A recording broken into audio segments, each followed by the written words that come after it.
Hey guys, it's Sunday, June 14th, and I just put in about an hour's worth of work. I had a little accident here a while back and got an extension cord kind of caught around my wheel when I was moving around the yard, and it ripped into this thing and put a gouge in it.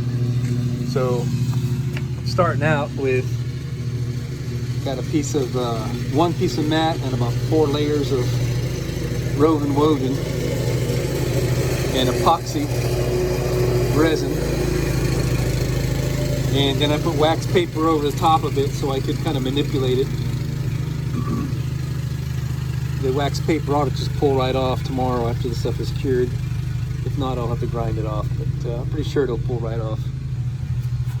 And then tomorrow I'll take a look and see what's going on here and how it structurally feels. It seemed, because it would flex in that area when I pressed on it. So if what I put on the back is thick enough to give it its strength back, it's almost as thick as what I put on here, is as thick as this. Well, not quite, but my plan is that I would grind down the front side and then build it back up to fill this area. But tomorrow we'll see. I probably should have put a few more layers on the back side.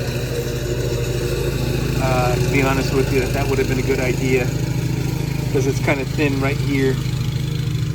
But yeah, too late now. So here's my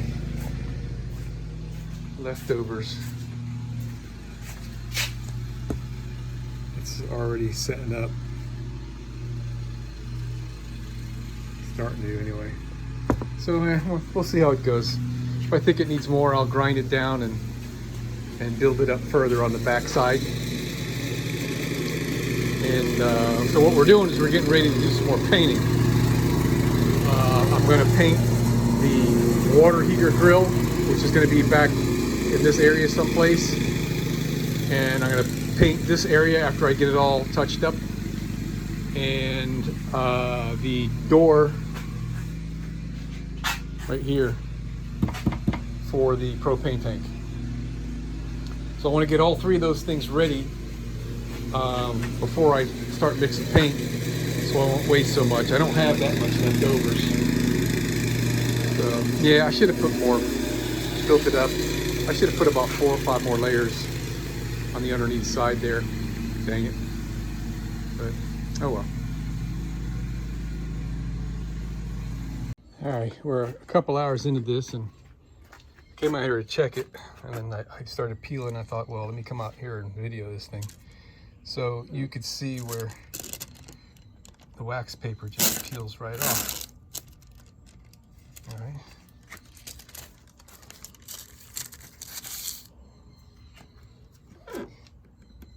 Still a little soft there in the middle. I don't think it's going to peel off of this side so easy.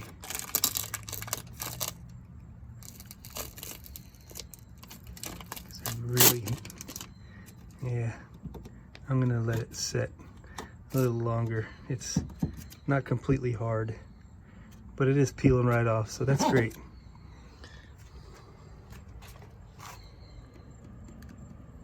Excellent. All right, Monday, June 15. After work, it was raining like heck out of here, so this is gonna be soggy. Let's see if it'll peel off. Oh, Jesus. Look how easy that is. When it's fully dry, it comes right off. There's a little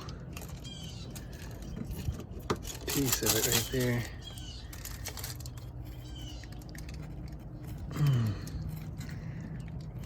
Yeah, I can't grab it. It won't come off. I think I got it all. What is that white area? Oh, that's the area I ground down. Right there, that's white. And the area that's yellow, I didn't grind.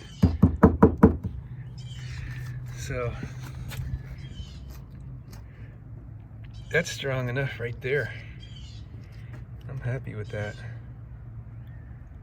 So what I'm going to do now I'm going to cut this off.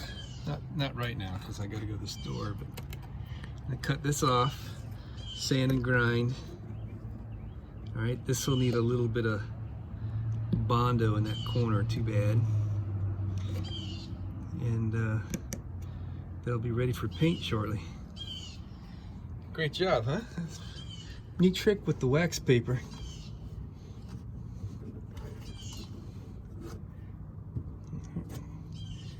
Got a couple drips down here. I'll knock that off, and I can spray that with the undercoating. Probably need to wipe it down with acetone to get the wax off from the wax paper. I'm sure the wax stuck to the...